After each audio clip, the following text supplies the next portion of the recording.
You're on a pirate ship in 1720, 3 weeks into a voyage that's going wrong. Then, someone below deck makes a discovery. One of the men isn't a man, and in this world, that discovery usually ends one of two ways. Neither of them is good. Sometimes it ended with a blade. Sailors in this era believed a woman aboard could summon storms, sink the whole ship just by existing on it. So sometimes the fear did the killing, but every so often, something stranger happened. The crew looked at the person standing in front of them, and instead of throwing her overboard, they let her keep fighting beside them. This actually happened, more than once. And the reason why breaks almost everything you assume about how these ships worked. Start with the myth, because the myth is wrong. Pirate crews weren't naval fleets. Nobody back on land was enforcing the rules. These ships were often self-governed. Crews voted for their captains. Some drew up written contracts, splitting plunder into fixed shares before they'd even left port. So when the no women superstition ran into a woman who could outfight half the crew, the superstition usually lost. The most famous case is Bonny. Born in Ireland around 1697, she ended up in the Bahamas, married young, then fell in with a pirate captain named Jack Rackham. And here's the part that surprises people. She didn't sneak onto his ship for months in secret. At some point the crew just knew, and they kept her anyway, because she could handle a blade as well as anyone on board. But Bonny wasn't the only woman on that ship.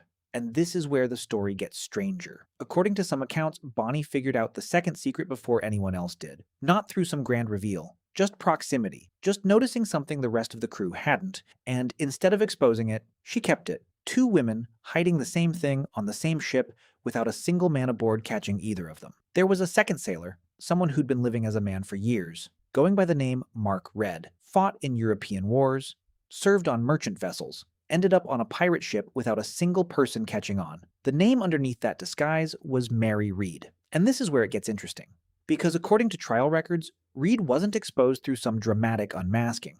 It happened slowly, the way most things happen on a ship with no privacy. Close quarters, shared meals, months at sea, elbow to elbow.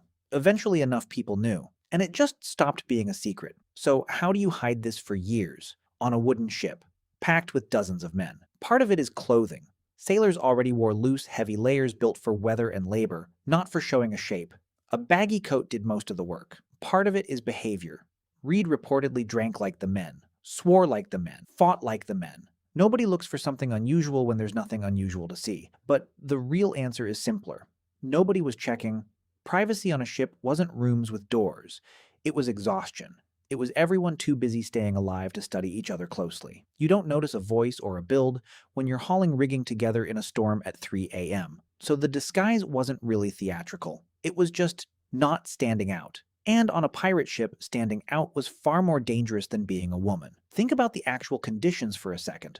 No bathrooms, no bunks with curtains. Men slept in hammocks slung inches apart, swaying with the ship, packed so tight that arguments broke out over hammock space alone. Water for washing was rationed, sometimes non-existent for weeks. Everyone smelled the same. Everyone looked equally exhausted, equally sunburned, equally filthy. In that environment, the things that usually give someone away simply stopped registering. There was too much discomfort for anyone to notice one more kind of discomfort hiding underneath it. Then, in October 1720, it all collapsed at once. A sloop sent by the governor of Jamaica caught up with Rackham's ship. Most of the crew had been drinking for hours. When the attackers boarded, the men fled below deck. Nearly all of them. Two didn't. Bonny and Red stayed on deck and fought. Trial testimony later described them as among the last still resisting. Here's the detail that lands differently than you'd expect. The men who captured them weren't shocked to find two women fighting harder than the crew. Everyone already knew who they were. The surprise wasn't the reveal. The surprise was that they were the only ones left standing.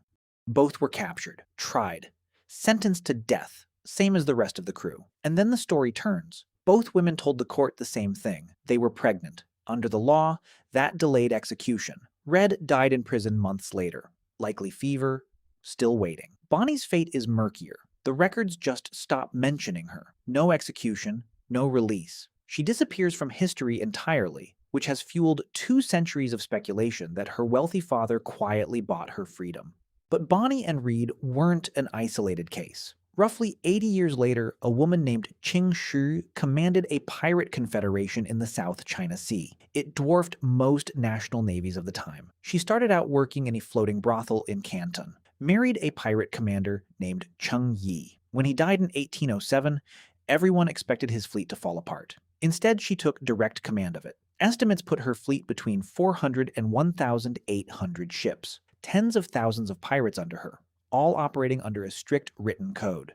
Desertion meant execution. Stealing from shared plunder meant execution. And she enforced a rule almost no other pirate organization had. Assaulting a captured woman meant execution too. She wasn't discovered hiding among a crew. She built one. For 3 years, she fought the Chinese Imperial Navy to a standstill, sinking ships faster than the Empire could replace them. Then she negotiated an amnesty so favorable, she retired wealthy, opened a gambling house, died peacefully in her 60s. One of the only pirate leaders of her era to die of old age instead of a rope. So why does this keep happening? Different oceans, different decades. No connection between any of these crews. Because pirate ships didn't care who you were on land. They cared whether you could pull your weight, fight when it mattered, follow rules the crew itself had voted on. Many ships ran on written articles governing pay and discipline enforced by ability, not identity. A ship built on votes and shared plunder has less room for the rigid hierarchies that made this unthinkable almost everywhere else in the 1700s. That doesn't make these ships some hidden paradise of equality. Plenty of crews still believed a woman aboard meant disaster. Discovery could still get you killed, depending entirely on the captain. Some captains, on finding a woman among their men, simply marooned her on an empty stretch of coast rather than risk what the crew might do. Nothing was guaranteed. It depended on whether you'd already proven, through months of hard labor and worse nights, that you belonged there. And it's worth asking why these women ended up here at all, instead of staying hidden on land. For most of them, land wasn't safer. It meant poverty, an arranged marriage, a legal system that barely recognized them as people with choices. Mary Red had reportedly been dressed as a boy since childhood by her own mother, over an inheritance dispute, long before she ever saw a ship. By the time she was old enough to choose anything for herself, she'd never known another way to move through the world. The disguise wasn't something she put on for piracy. Piracy was just the last place it still worked. So what actually happened when a pirate crew discovered a woman among them? It usually wasn't decided in that moment at all. It was decided long before. In every brutal night at sea when nobody was watching closely enough to notice. In every fight where the person swinging the blade mattered more than what was underneath the coat. Think about what that actually means. 2 of history's most feared pirates weren't feared despite hiding who they were. They were feared because of what that hiding forced them to become. Sharper, harder to read, willing to fight past the point most men quit. The disguise didn't make them dangerous. Survival did. The disguise just bought them the time to prove it. And maybe that's the real reason this story keeps repeating itself across centuries and oceans that never touched. Not because pirate ships were secretly progressive, they weren't, but because the sea has never once asked who you were on land before it decided whether you'd live. The sea never cared who you were before you got on the ship. It only cared whether you survived what came next.